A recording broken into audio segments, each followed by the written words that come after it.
All right, good evening and welcome to the 5 p.m. Tulsa City Council meeting. You can view this meeting on our Facebook page or our YouTube channel, Cox Channel 24, or at tgovonline.org.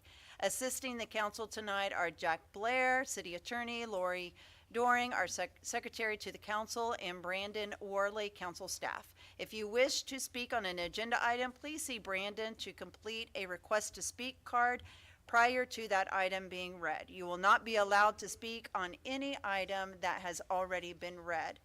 Please join us in pledging allegiance to the flag of our country and remain standing for a moment of silence. I pledge allegiance to the flag of the United States of America and to the republic for which it stands, one nation, under God, indivisible, with liberty and justice for all.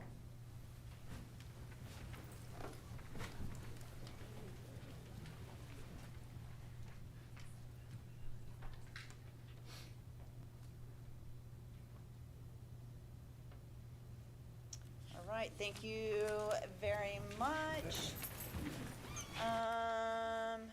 Tonight we have a proclamation for National Financial Literacy Day. Mayor, would you like to join us, please?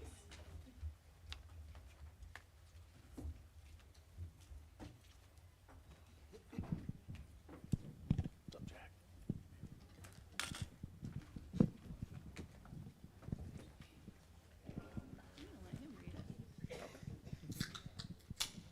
It's not very often that we get the mayor here to join us for these proclamations, so well, but not enough, not enough. I'm going to let you read it tonight. All right. Well, as proof the mayor of the city can read, we'll do it. Well, first, do we want to call up the Come on up. Come on up. team? Yeah, bring the whole team up. Yeah.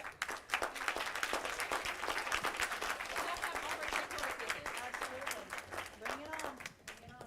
Let's do it. These are the same thing.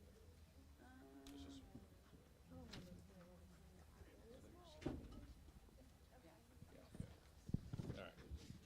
Yeah, held that one. All right. Whereas National Financial Literacy Month is observed in April to promote awareness and action surrounding financial education and the continued stability of Tulsans and families everywhere. And whereas Oklahoma has been noted as having a lower than average financial literacy rate, and many Tulsa citizens continue to face barriers to equitable financial resources and trusted guidance. And whereas the City of Tulsa's Financial Empowerment Center provides free access to financial counseling in an annual event in April in recognition of National Financial Literacy Month to allow citizens direct access to resources they need now more than ever.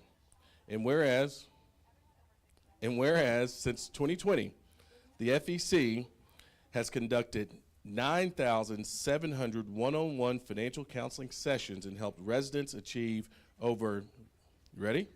$1,527,372 in savings and $3 million, we're not even done yet. Yeah, absolutely. And $3,644,828 in debt reduction. Now clap. Advancing financial stability and legacy building across the city. And whereas National Financial Literacy Month calls upon all Tulsans to actively engage in their financial well-being by seeking available resources and educating themselves, while urging local government leaders to ensure equitable access to essential financial educational tools to empower citizens to obtain long-term prosperity. Now, therefore, we, the Mayor of the City of Tulsa and the Tulsa City Council, do hereby recognize April 1st, 2026 as National Financial Literacy Day, in witness thereof, and you have us all signed, well, hold that picture right now. You have it all of us have signed here. So to DeAndre, Amber, the team, Crystal, come on up, Deputy Mayor Reyes. And to everybody, on behalf of all of us, happy National Financial Literacy Day.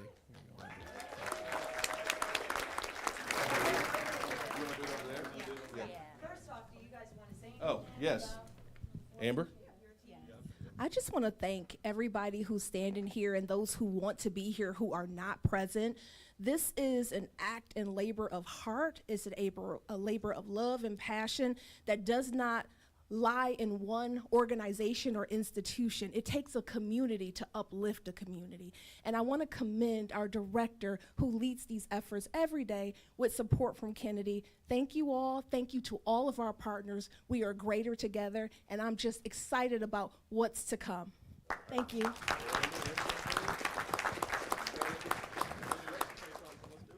Well, I feel like DeAndre encompassed it really well, but I'll just say, thank you to the City Council. Thank you to you, Mayor Nichols, for your intentionality, and obviously Deputy Mayor Reyes, around bringing the Financial Empowerment Center here and making sure that that really was an area of focus for our city, and really understanding that we need to make sure that financial literacy is available to all citizens, and it's important for people to have opportunity and access financially. And so thank you all.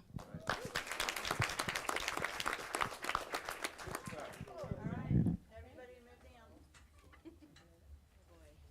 Take 15 steps to the right. Do the shuffle.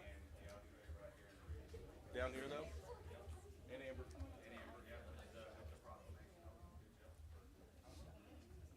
And we will, guys, need to come together as close as we can. Please.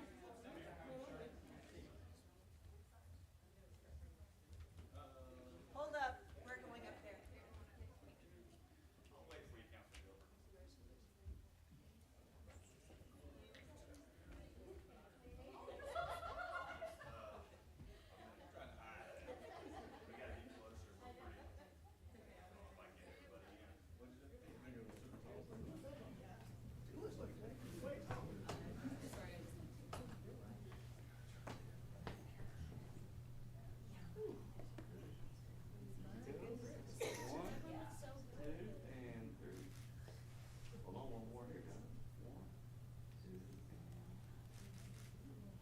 Perfect, thank you all very much.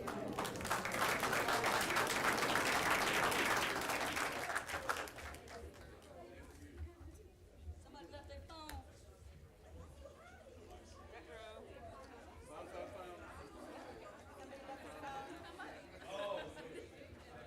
Amber, is this your phone?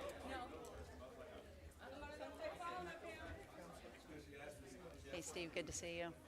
Someone left their phone up front.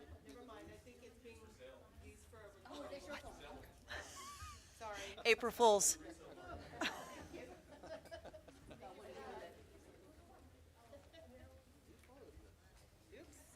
All right, it's a recording device. All right, announcements. People wishing to speak on an agenda items are limited to 5 minutes total per meeting. Public input is a time for members of the public to provide insight on the agenda item. Due to the meeting format, public input is not a time for question and answer period. All comments should be relevant to the agenda item and directed to the council. We are using an electronic timing system. In front of the speakers are a microphone. There is a timer that will count down the time used. A green light will indicate your time is running. Yellow light will come on when you have 30 seconds remaining in your allotted time, and a blinking red light will be shown when your time has concluded. We ask that you stay within your time limits. Bless you. So everyone wishing to speak is given equal time. Thank you.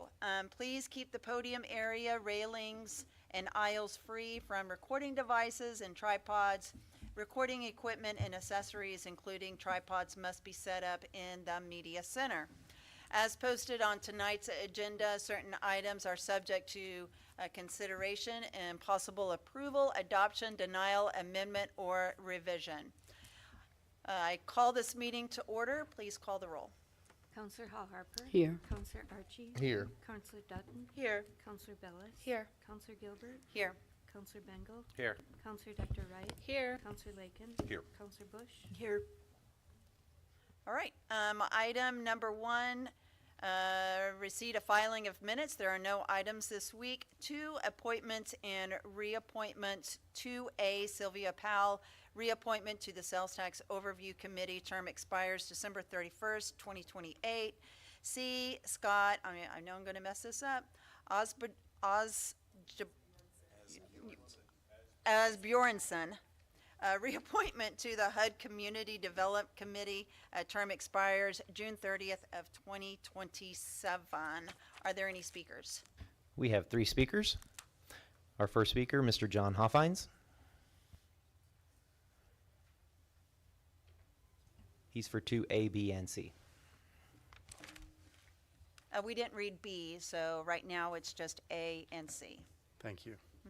Peace, yes, peace.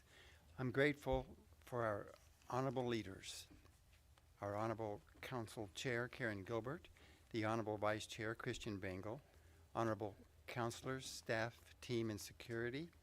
We're thankful to the citizens of this great city of love, Tulsa, Oklahoma. It is a joy to be with you on this first day of April in the year of our loving Lord Jesus Christ, 2026. Yes. Appointments and reappointments. A, Sylvia Powell, reappointment to the Sales Tax Overview Committee. And C, Scott Asbjornson, reappointment to the HUD Community Development Committee. Yes, may we continue to honor our volunteers and employees. Thank you, family. Thank you, Mr. Huffines. Is there another speaker? Our next speaker, Mr. James Alexander Jr. for 2C.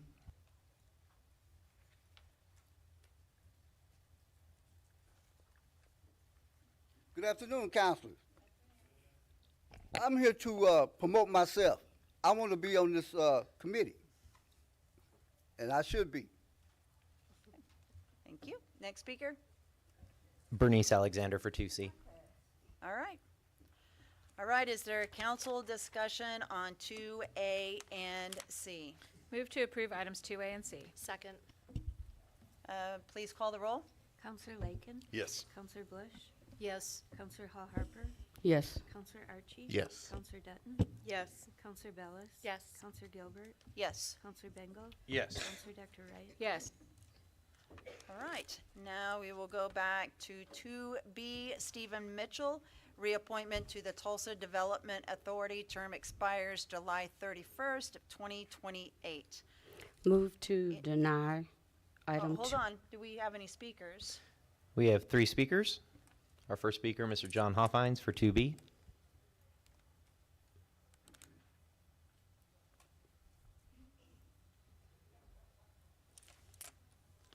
I pray for the wisdom of the Lord. Thank you. Thank you, Mr. Alphines. That's the only speaker? No, ma'am. We also have James Alexander Jr. for 2B.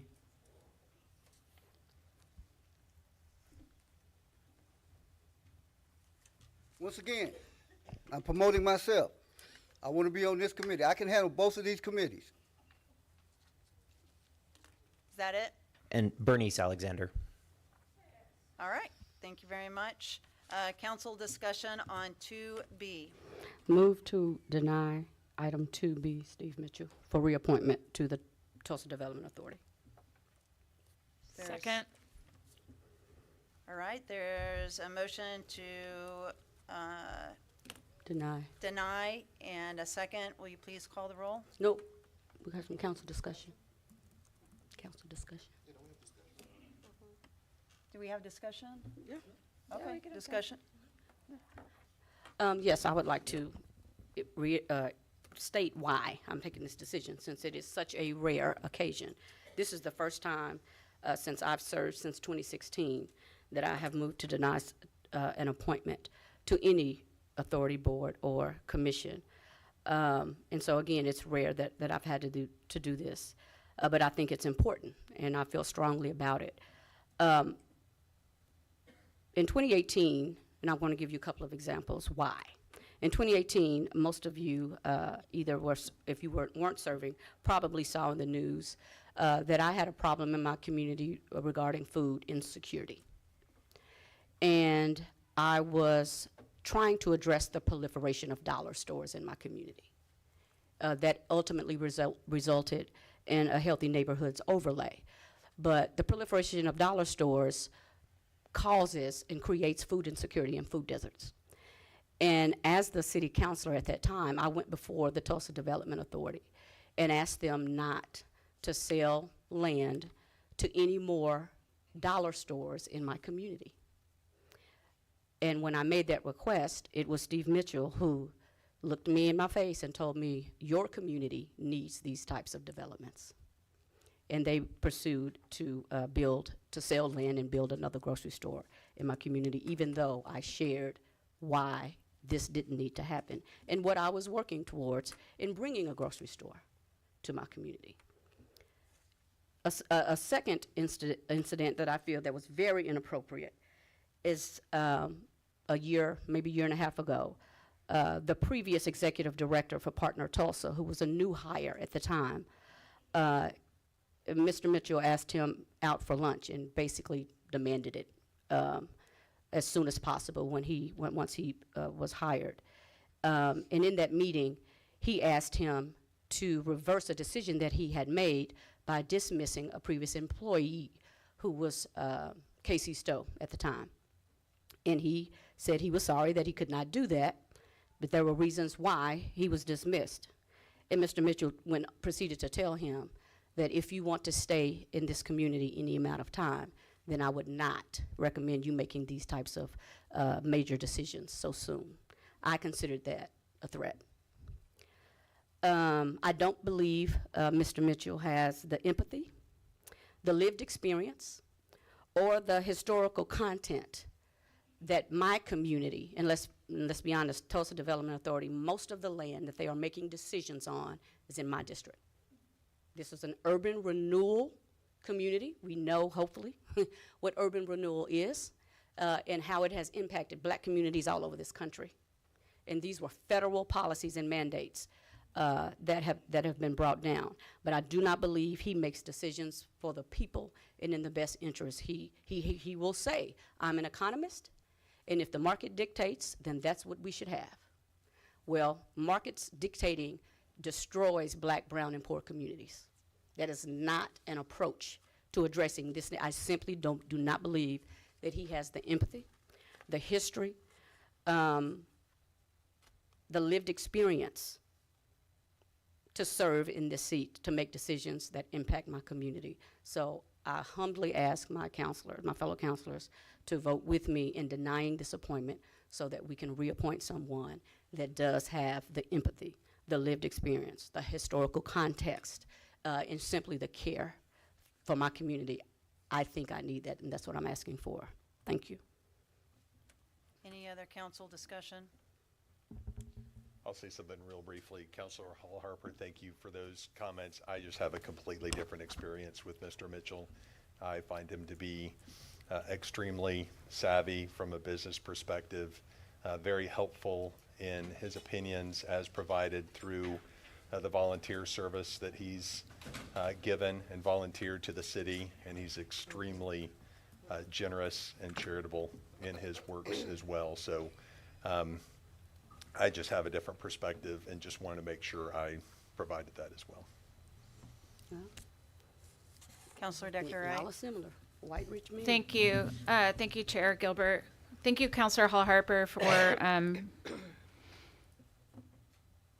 taking time in this very public meeting to say those things. I know that's not easy. And I know in the 8 years I've been on council, I can't remember a time where we would vote in a split vote on an appointment. We usually try to use diplomacy to avoid this kind of situation.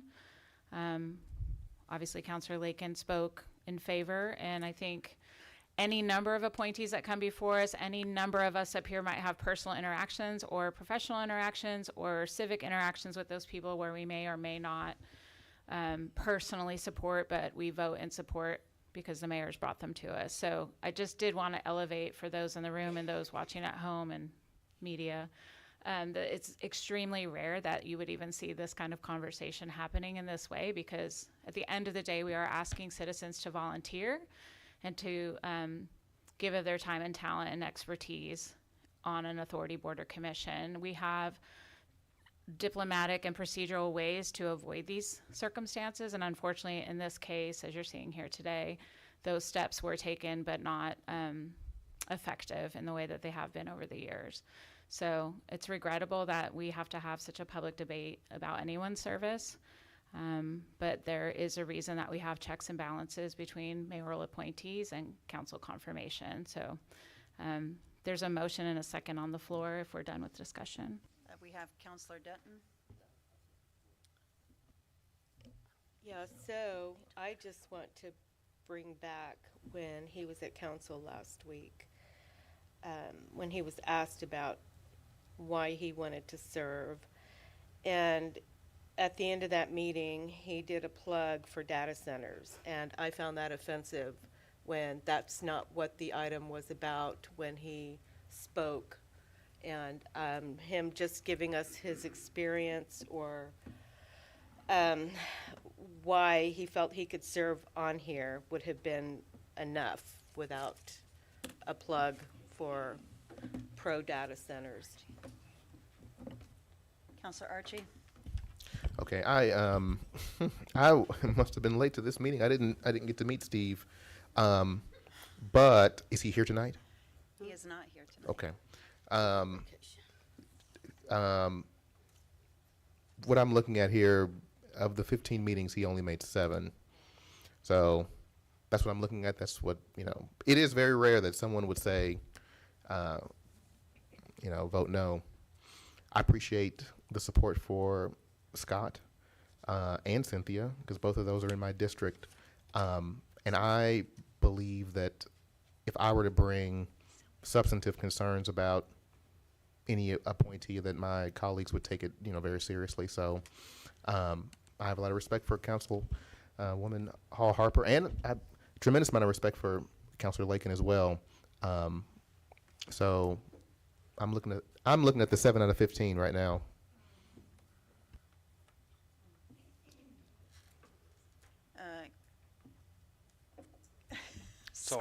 So I serve with Steve Mitchell on the Teo Board of Trustees. So like Councilor Lakin, I have a different experience with Steve. To Councilor Dutton's point, I think when we bring people to the council, we give them wide latitude. So the fact that he said what he said about data centers, I don't think is relevant to the conversation, but I do respect every single one of my colleagues up here. And so I'm challenged about, when we go through this process and as Councilor Hall Harper said, it's rare that you would go through this process. And as Councilor Dr. Wright said, you do want to kind of avoid this kind of discussion, especially when you've had the person come to committee and explain why they can want to continue serving. And from my understanding, she did try to approach this from a diplomatic standpoint. And so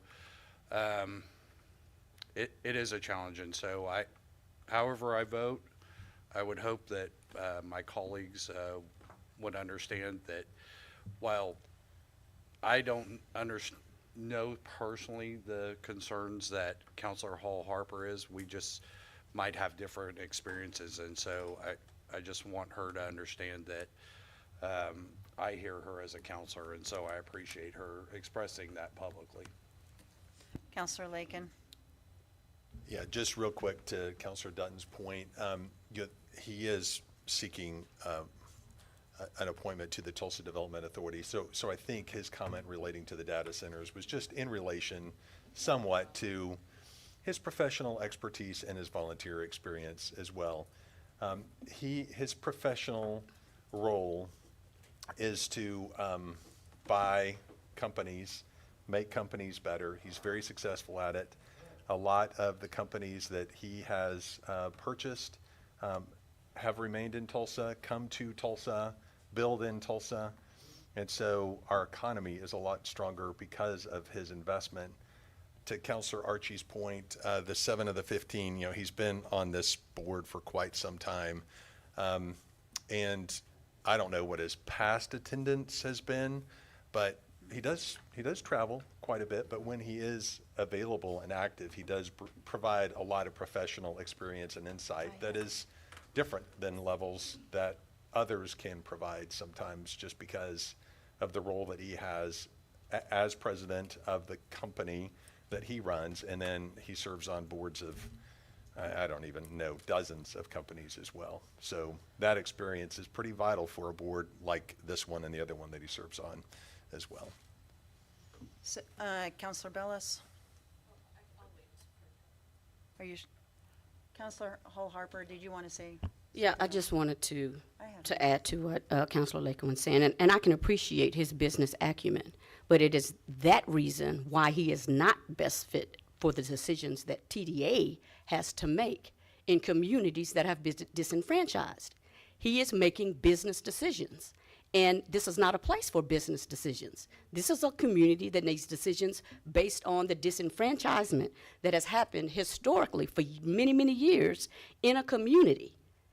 And that business acumen, because he's saying, hey, if it makes money, it's good. That's not necessarily the case. In this community, that may be fine out at 101st and Sheridan, but it's not when it comes to the historic Greenwood District in North Tulsa. That is the very reason why he shouldn't be on this board, because he is not making decisions based on people, based on a country and a city that puts profits over people. That is his experience. So yes, he's doing what he's been trained and raised up to do. He's a rich white man who rarely even comes to North Tulsa, but he's making decisions that impacts the lives for decades of my community. I wish you would look into his background a little bit before making I comments couldn't like care that. less. I know you can't. He is making decisions based on my community. I come before you as a city councilor and tell you I'm facing a food insecurity issue. Please don't let any more dollar stores come in my district. And you look at me and tell me your community needs these type. He knows better than I.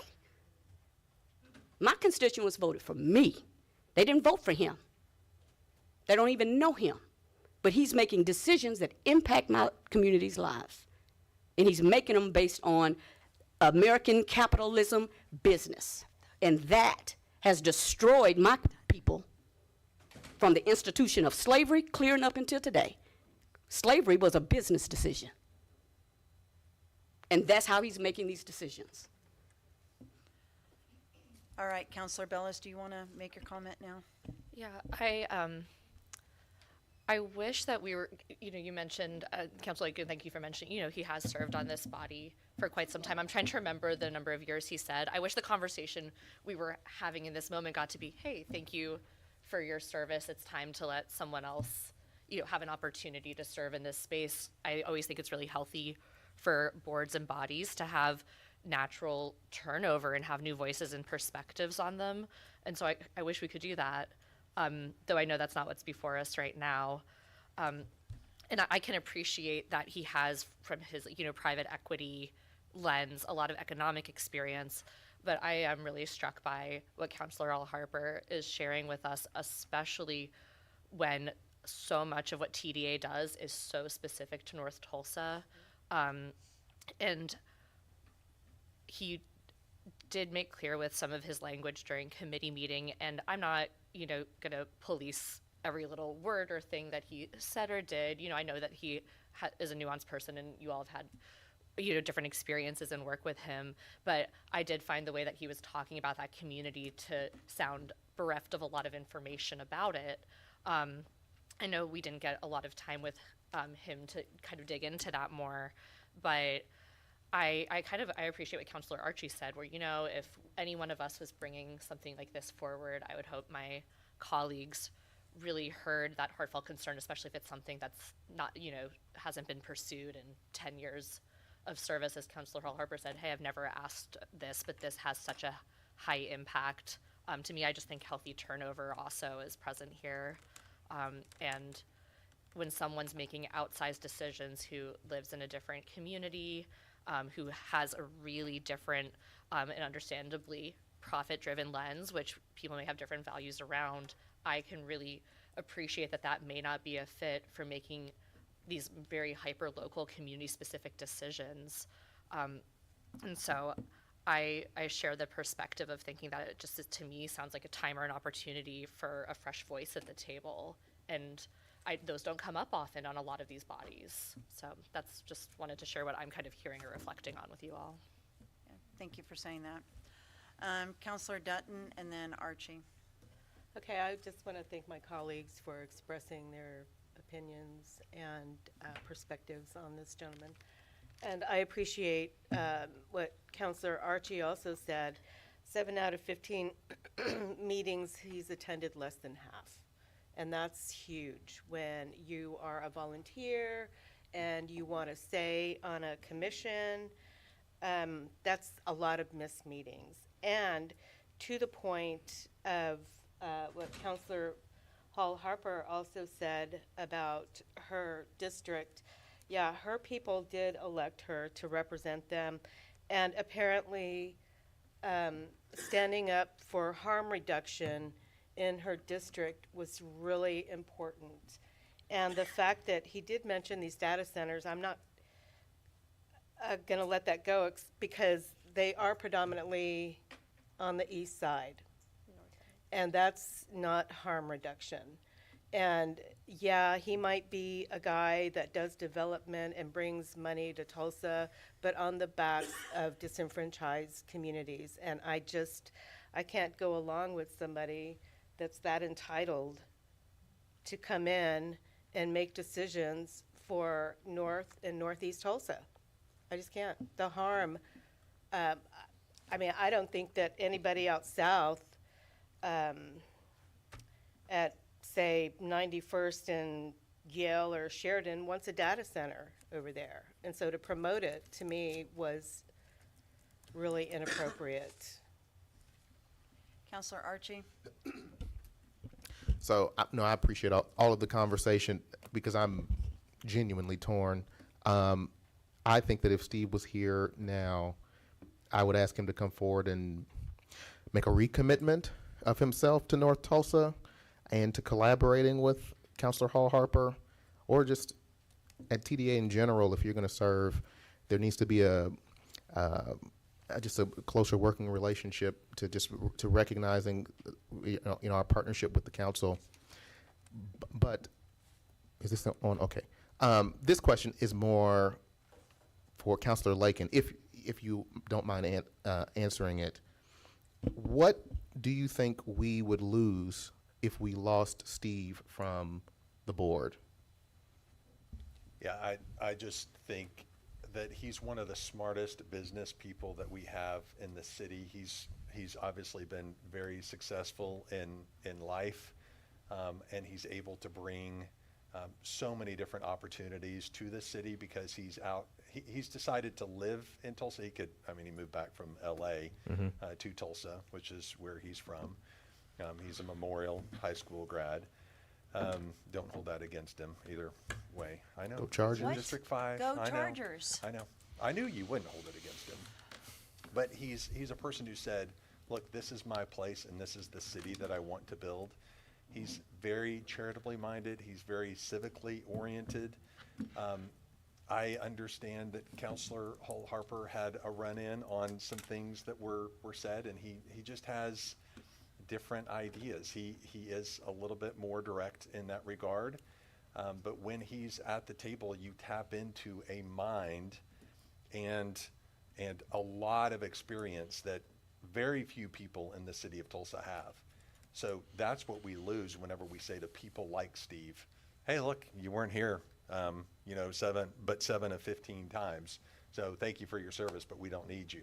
When he's there the 7 of 15 times, then he's very effective in providing input that the entire group can or cannot take. It's still a diverse group, just like we're a diverse group up here. There's some of us that have different kinds of abilities, and that's what makes us a pretty strong council. Same thing with TDA, same thing with any ABC that we populate. So I don't think it can look the same. I don't think it can be the same in every regard. So having additional insight, having that expertise is really critical. And then beyond that, you have to think, what else does he do outside of the meetings? Being at a meeting is one thing. We're at these meetings, but how much work do we do outside of council? That's also important. That's what Steve is doing for the city and providing lots of expertise, lots of guidance to either the mayor or the councilors or ABCs, or just generally doing something for the good of the city. All right, I have Counselor Bellis and then Counselor Hall Harper. I think this is just making me curious, kind of going back to my thought about his longitudinal service, and I understand not wanting to lose certain perspective. To me, I'm now hearing, is this the best spot for that perspective to be situated? Or, obviously, this is someone who does care about our city more, more broadly, and I'm curious if there's some other entity that their perspective, could serve on or be a voice on that might less disproportionately impact a specific district or a specific area. Just naming that, I'm hearing that they bring a lot to the table in a really specific and niche lens that is of value, but I am wondering that could be of value in a lot of different settings, and given that disproportionate impact in one area, I can understand that this may not be the best fit in perpetuity. But just voicing that there are a lot of different ways we could be leveraging and thanking people for their time and service and making sure that their voices are heard and that we can learn and get resource from them. But maybe there's a different, we have over 50 authorities, boards, and commissions, so I'm just wondering if there's a different one that this person would be really helpful on as well if they want to volunteer or continue to collaborate with us in this way. Counselor Hall Harper. I agree, Councilor Bellis. Maybe the regional chamber is a better place for him to sit. But I will finally say that I wholly think it was inappropriate for him to threaten a newer employee of Partner Tulsa with the fact that, based on a decision that was made, if you want to stay around here any amount of time, I wouldn't recommend doing these things. I think that was wholly inappropriate. Wholly inappropriate. He had no authority to do that.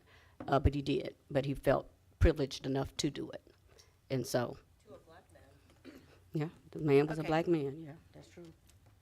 So we have a motion to deny in a second. So Lori, will you please call the roll? Counselor Lakin? No. Counselor Bush? No. Counselor Hall Harper? Yes. Counselor Archie?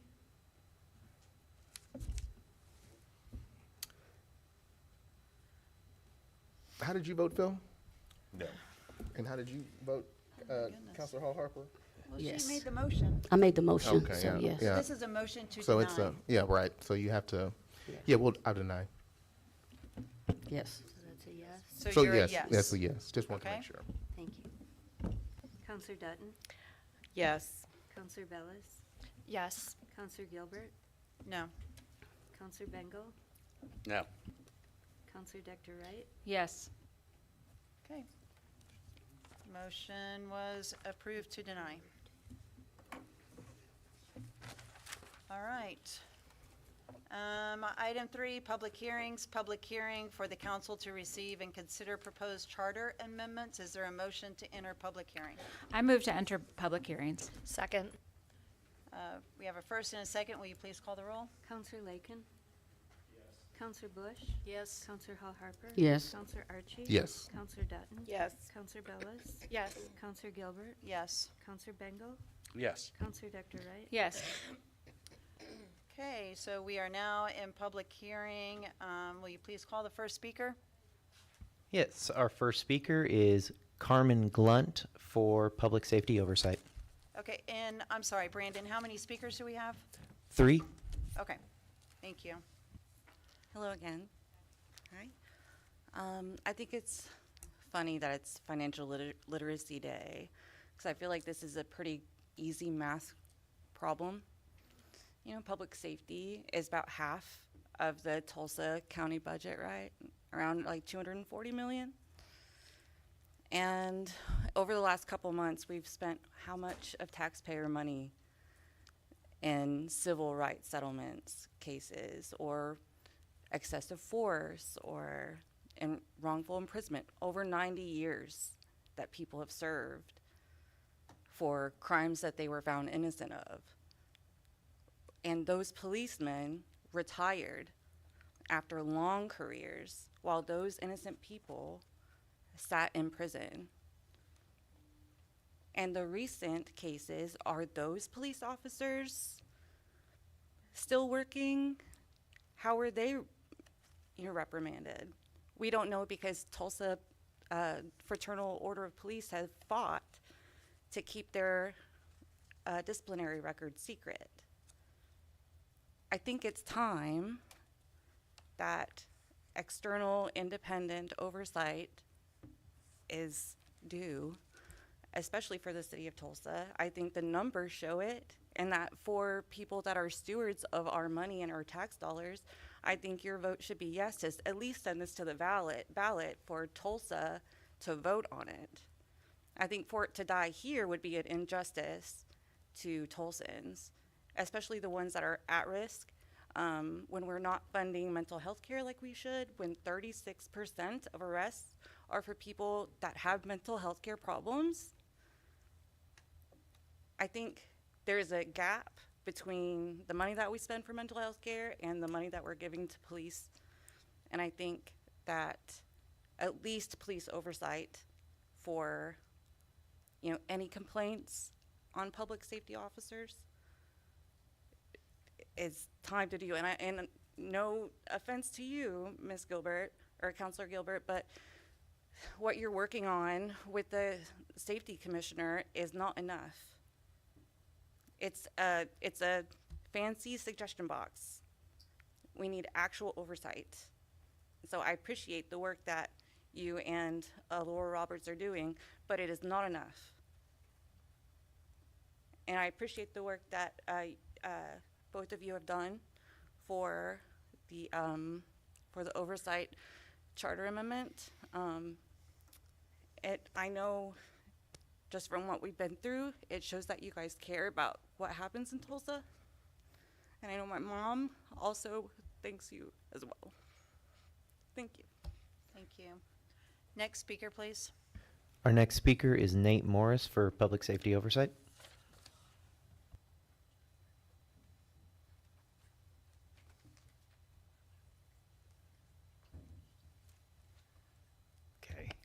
Good evening, y'all. So my name is Nate Morris, just for the record, as all of you know at this point. District 3 homeowner, and I'm speaking in favor of a charter amendment for broad public safety oversight. I've called Tulsa home for 14 years at this point, and while I've lost track of the number of times I've come up before this microphone, some of y'all might have been counting, but I've lost track. I have absolutely not forgotten the first time that I stood here. So in August 2013, I was preparing to teach students for another year at Tulsa Met High School. I was teaching a lot of students that didn't have the resources that they needed to be successful. And so I came here and I voiced my concern about the city allocating an additional $500,000 to buy an additional SWAT vehicle for the Tulsa Police Department. And it wasn't because I didn't think TPD deserved it. I just literally thought as a teacher, do y'all really need two of these? So no one on the dais at that time needed to listen. Nobody needed to take any action. But I remember that one counselor did. Then Counselor G.T. Biden made a motion to postpone the vote until the following meeting in order to give the council more time to review that request. For all of the public policy differences that I had with Mayor Bynum, I will always remember that in that moment he demonstrated to me that government can and should be responsive to the people it serves.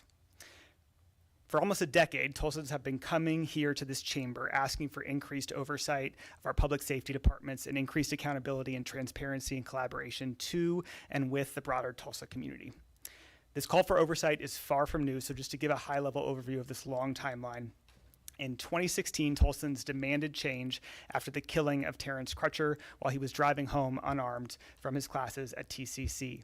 In 2017, Tulsans called on the city to address the gross racial, social, and economic disparities that Black and Brown Tulsans have experienced in their interactions with law enforcement as laid out in the Tulsa Equality Indicators. In 2018, hundreds of Tulsans, filled this chamber calling on this body to hold hearings around those same racial disparities. In 2019, Mayor Bynum called for the creation of an Office of the Independent Monitor, modeled after an office in Denver, to specifically oversee internal investigations that were related to citizen complaints. And again, hundreds of Tulsans showed up to support that ordinance, but that effort fell short.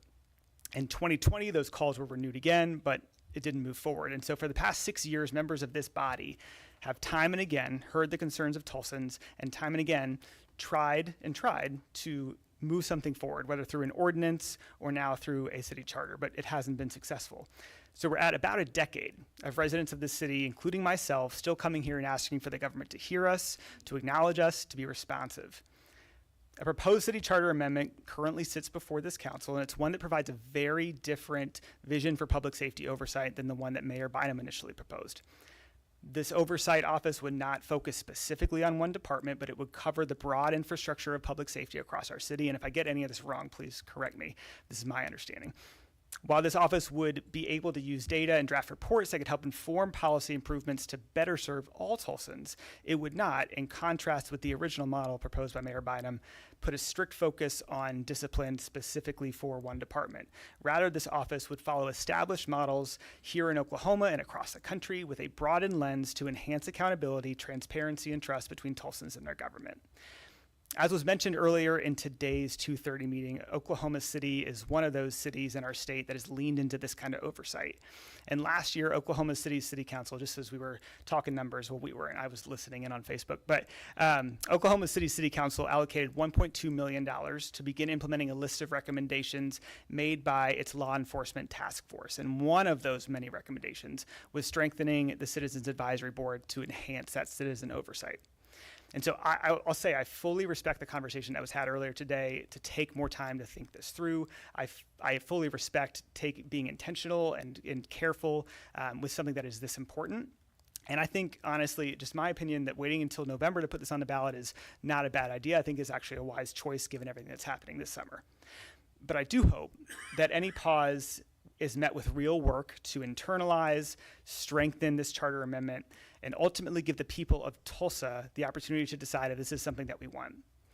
About 13 years ago, I walked into this chamber for the first time, and a government official made sure that I knew that my voice as a Tulsan mattered.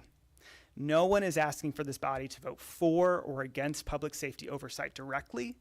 We are simply asking you to ensure that our voices as Tulsans get heard. Thank y'all. Thank you. Next speaker.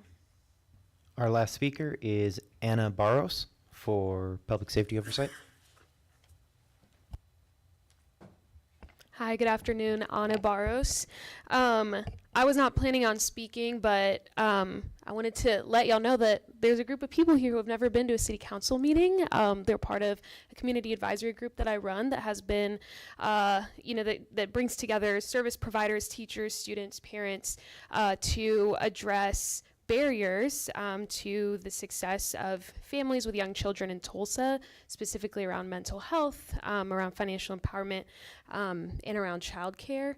And a big reason why, we brought them here today is to see how our decisions made. And so I wanted to kind of model, right, like how you can share your opinion and your thoughts with a decision-making body, and there have been a few of you who have spoken to this group in the past. Entonces estoy haciendo nada más un modelo de cómo se hace, ¿no? So I came up here, I signed up at the front, and now I'm going to speak in support of what my friend Nate just spoke on, right? I have been an educator here in Tulsa for a very long time. I came here in 2018. While I'm no longer in the classroom, I now work at Impact Tulsa, supporting the Mayor's Office of Children, Youth, and Families as well. Throughout my time in the classroom and in my time now looking at every single day the data of our students and their outcomes, there is nothing, I think, more pressing in this city than for us to figure out how to ensure that this is a city that's safe for everybody, for all students, right? Entonces, como maestra, siempre para mí lo importante es que nuestros estudiantes estén seguros, ¿no? En esta ciudad. And so when we're talking about, as Nate mentioned, like this has been a conversation for such a long time. And so I just want to reiterate my support for an Office of the Independent Monitor, for citizen oversight, knowing that we are currently, as the previous speaker mentioned, spending millions of dollars to, pay for lawsuits and go through processes that are entirely avoidable. We're debating at the state level if we're going to spend about $200 million to support reading initiatives across an entire state, but we're spending locally $40 million on lawsuits, right, that could have been avoided. It just is not something that I can ignore. So yeah, I hope that that this is taken into consideration, right? You're able to speak your mind and share with decision makers. And that, yeah, as Nate mentioned, that we take the steps to actually put this in front of the people and actually move this forward. cannot emphasize enough how important it is for people to be able to exercise oversight and to ensure that our civic institutions are actually serving us. Thank you. Thank you. All right, without objection, we will exit public hearings. For mayor's item 4A, report from the mayor or his designee on community events, briefing on city activities, city efforts, and new business. Seeing that the mayor is not left and does not have a designee to speak on anything this evening. All right. The remaining items 4B through 4H will not be read aloud. However, public comments will be received on these items. Do we have any speakers? Yes, we have one speaker, Mr. John Hoffines, for 4B and E.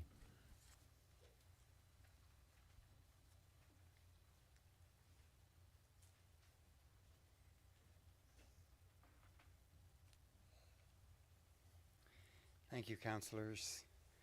Yes, agenda item 4B. This event highlights a time for remembrance, culture, and community gathering in Tulsa. Events such as this invite people to honor history while encouraging unity and shared purpose. As people gather and conversations grow, many also look toward a deeper foundation for lasting hope, harmony, and unity. For many families and communities, this foundation rises from the love offered through Jesus Christ, love that restores hearts, strengthens relationships, and brings people together across every background. The Lord's message continues to inspire renewal and genuine unity. In times of remembrance and celebration alike, the light of Christ offers a pathway forward where compassion, respect, and hope guide communities toward a future marked by peace and goodwill. And Almighty God, we invoke your guidance. And I thought maybe I signed up for 4E also. Yes, sir. Thank you. This agenda item regarding security upgrades for the Gilcrease Division reminds us how much our community values the men and women who serve in law enforcement. Providing them with safe and well-equipped facilities helps them carry out their work with excellence as they serve the people of Tulsa. As we consider improvements that strengthen safety in our city, I'm grateful that we continue to build a culture of unity, respect, and love for one another. When neighbors lift one another up, and when leaders serve with wisdom, our whole city benefits. My lovely wife Bonnie, and I have the joy of encouraging folks through music and prayer, and we continue to see how hope grows when hearts turn toward the love of Jesus Christ. His love brings people together and inspires us to serve one another with grace. Thank you, counselors, for your leadership and for seeking the peace and well-being of our city. Thank you. Right. Thank you. Is there any council discussion? Move to approve items 4B through 4H with the emergency clause on 4B. Second. Okay, will you please call the roll? Counselor Lakin? Yes. Counselor Bush? Yes. Counselor Hall Harper? Yes. Counselor Archie? Yes. Counselor Dutton? Yes. Counselor Bellis? Yes. Counselor Gilbert? Yes. Counselor Bengal? Yes. Counselor Dr. Wright? Yes. All right, items 4B through 4H are approved with the emergency clause on 4B. 5, authorities, boards, and commissions. A, monthly status report from the Sales Tax Overview Committee on current activities and efforts. Mr. Johnson?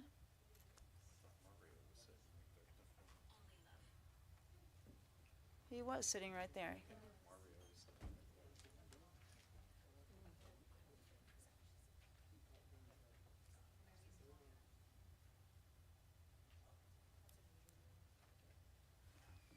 Do we have music to play in between? I can download some. That's all right. Just move forward? Okay. Since no one is here to speak on that item, we will move forward. 5B is, did Brandon come back in? Okay. Okay. 5, all right. We're moving on. 5B, final plat for villas at Watercrest 1, consisting of 73 lots, 6 blocks on 15.5 acres located at the southwest corner of 131st Street South and South Sheridan Road. C, final plat of cottages at Watercrest consisting of 84 lots on 6 blocks on 28.85 acres located on the northwest corner of 131st Street South and South Sheridan Road. D, rezoning application Z7848 from CS to RM2 for property located west of the southwest corner of Charles Page Boulevard and South 49th West Avenue, requested by Matthew Ward. Do we have any speakers? We have no speakers. All right, is there council discussion? Move to approve items 5B through 5D. Second.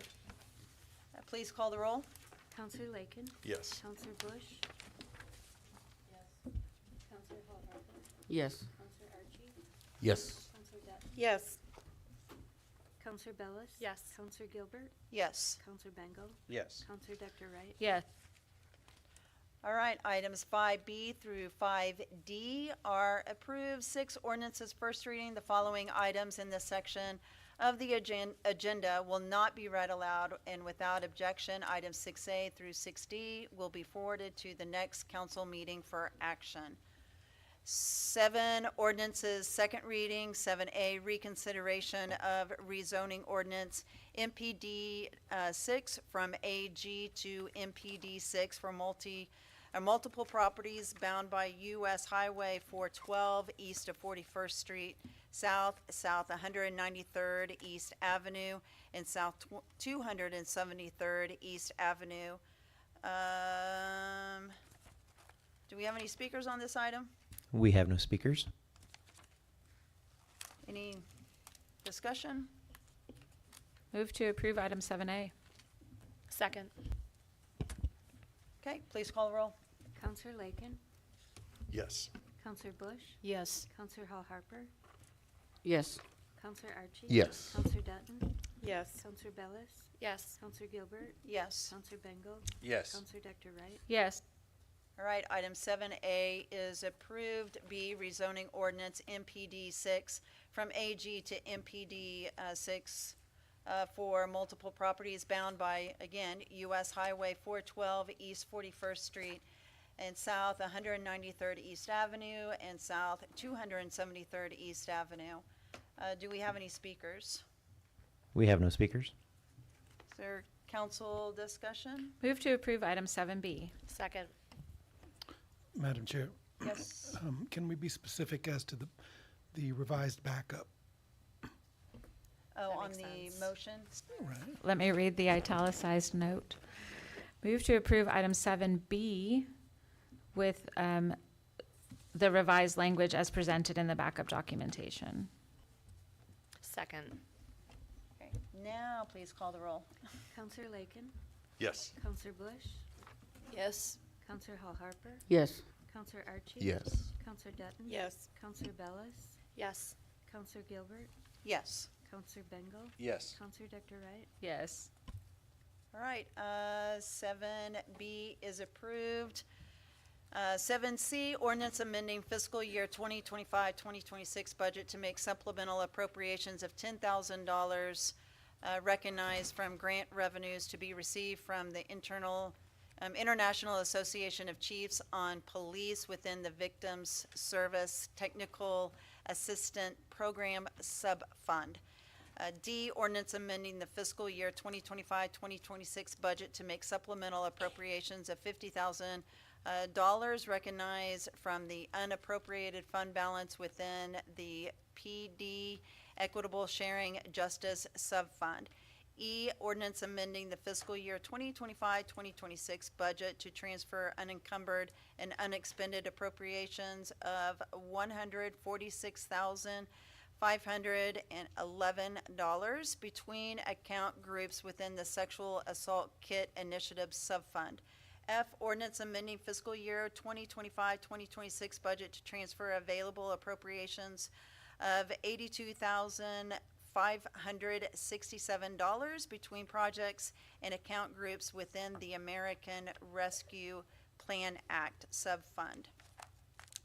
G, ordinance amending the fiscal year 2025-2026 budget to make supplemental appropriations of $41,010 recognized from available fund balance and transfer available appropriations of $18,646.49 between departments and account groups within the Social and Economic Development Non-Federal Grant Fund.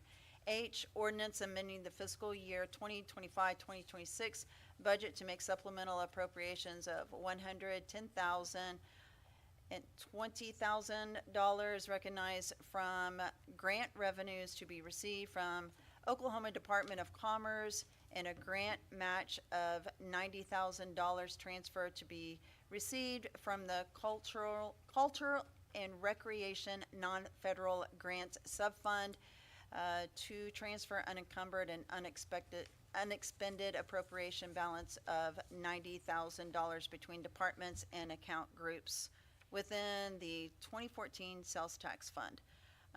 We're going to read I separately. J, ordinance amending the Tulsa Revised Ordinances Title 35 Infrastructure Development by amending Chapter 2 Infrastructure Development Permits, Section 200 Definitions, and amending Section 202 Contracts, Bonds, and Insurance to eliminate the requirement for filing the certificate of formal acceptance in the office of the county clerk. K, ordinance amending the fiscal year 2025-2026 budget to make supplemental appropriations of $5,390 recognized from grant revenues to be received from the Oklahoma Department of Homeland Security within the Homeland Security Programs Subfund. L, ordinance amending fiscal year 2025-2026 budget to make supplemental appropriations of $22,532 recognized from the grant revenues to be received from Oklahoma State Bureau of Investigation within the Internet Crimes Against Children Subfund. M, ordinance amending the fiscal year 2025-2026 budget to transfer unencumbered, unexpended appropriations of $196,160.19 between departments within the 2025 Vision Capital Fund. Do we have any speakers? We have two speakers. For 7F, the first speaker, James Alexander Jr.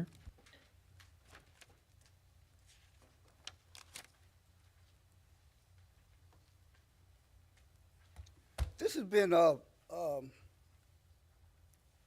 thorn in my side ever since it came up to the city council and how the city used it.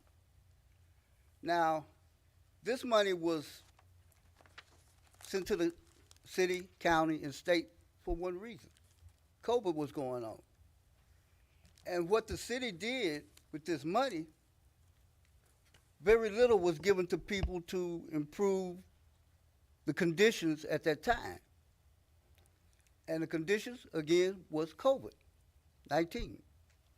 Now, this is a transfer of $82,567. But what's left for different projects, and most of it's going to the courts, was $3,462,060.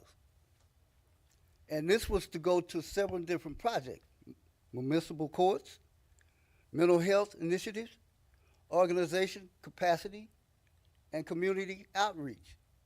Now, you put on the end of this money what you should have done with the beginning of this money. And anybody wants to know what American Rescue Act is, look it up through the federal government.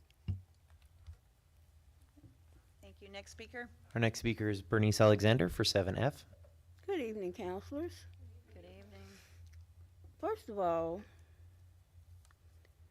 I want to thank Ms. Harper, Counselor Harper. I brought this to her attention about the people on Virgin Street in North Tulsa requesting those speed bumps.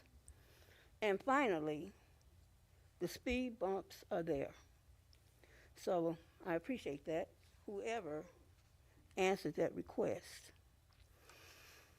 Now, more about the funds spoken of in this particular item.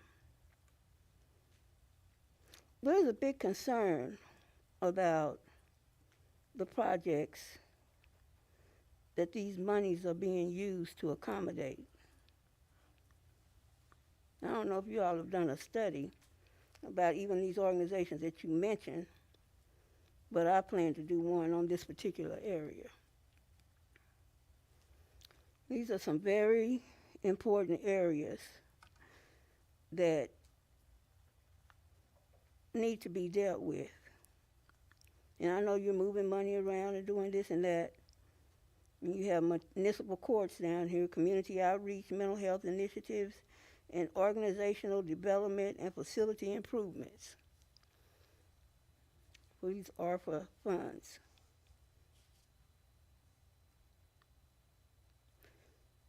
We continue to ask that these funds that are coming to the city of Tulsa be used for the purposes that they've been sent.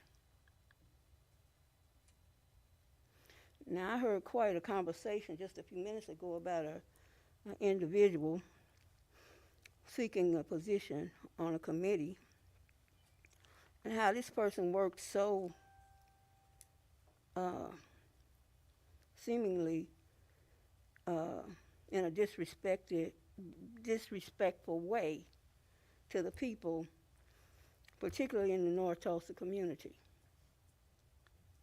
Now, we know we have a black and white issue here that we need to resolve in this city. It's a big one.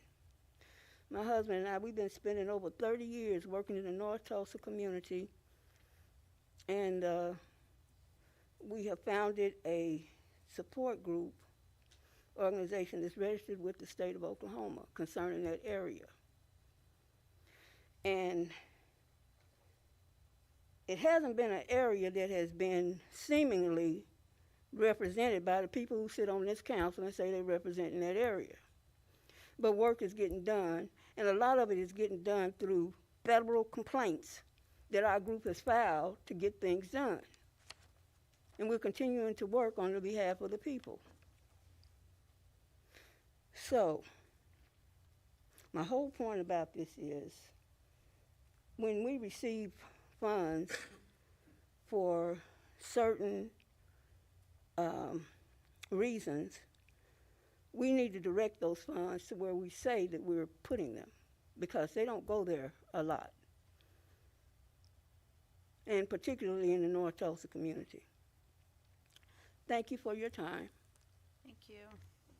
Any other speakers, Brandon? We have no other speakers. All right, is there council discussion? Move to approve items 7C through M except 7I. Second. Please call the roll. Counselor Lakin? Yes. Yes. Counselor Hall Harper? Yes. Counselor Archie? Yes. Counselor Dutton? Yes. Counselor Bellis? Yes. Counselor Gilbert? Yes. Counselor Bengal? Yes. Counselor Dr. Wright? Yes.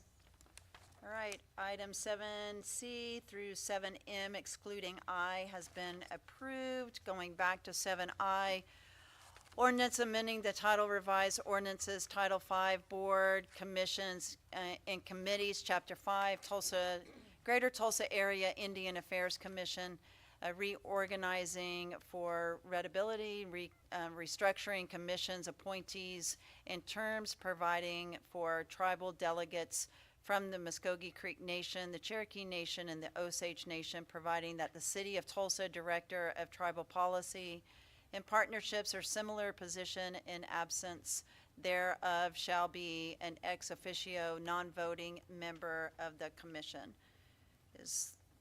Are there any speakers on this item?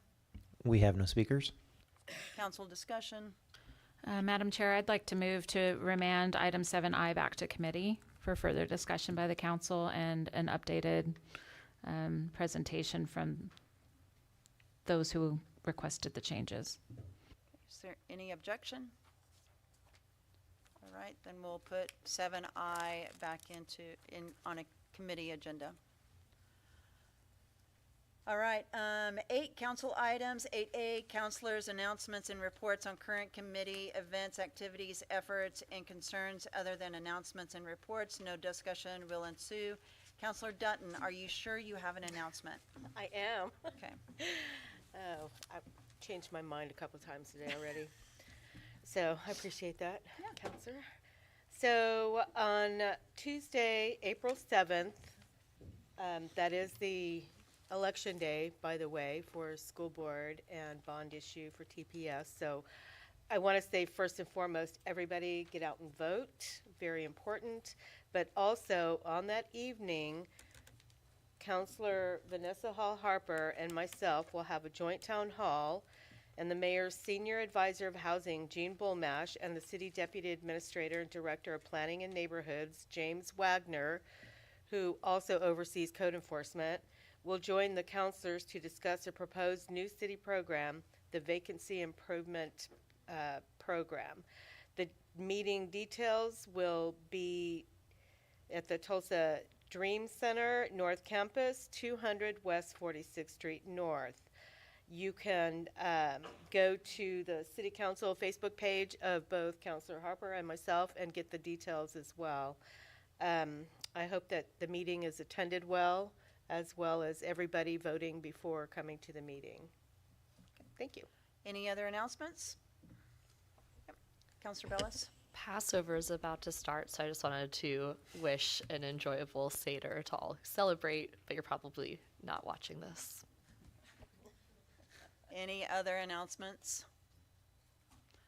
All right, 8B, travel donation from the Tulsa Regional Chamber in the amount of $600 for Council Administrator Sarah Davis to travel to Kansas City, Missouri on April 6th through the 8th in 2026 to attend the Tulsa Regional Chamber Intercity Visit Scout Trip.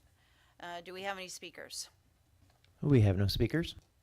Is there council discussion? Move to approve item 8B. Second. Please call the roll. Counselor Lakin? Yes. Counselor Bush? Yes. Counselor Hall Harper? Yes. Counselor Archie? Yes. Counselor Dutton? Yes. Counselor Bellis?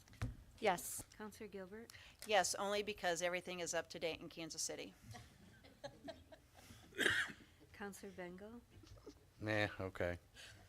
Counselor Dr. Wright? Yes. All right, item 8B is approved. New business. No items this week. Hearing of appeals. No items this week. Hearing of public comments. No items. 12, we are adjourned.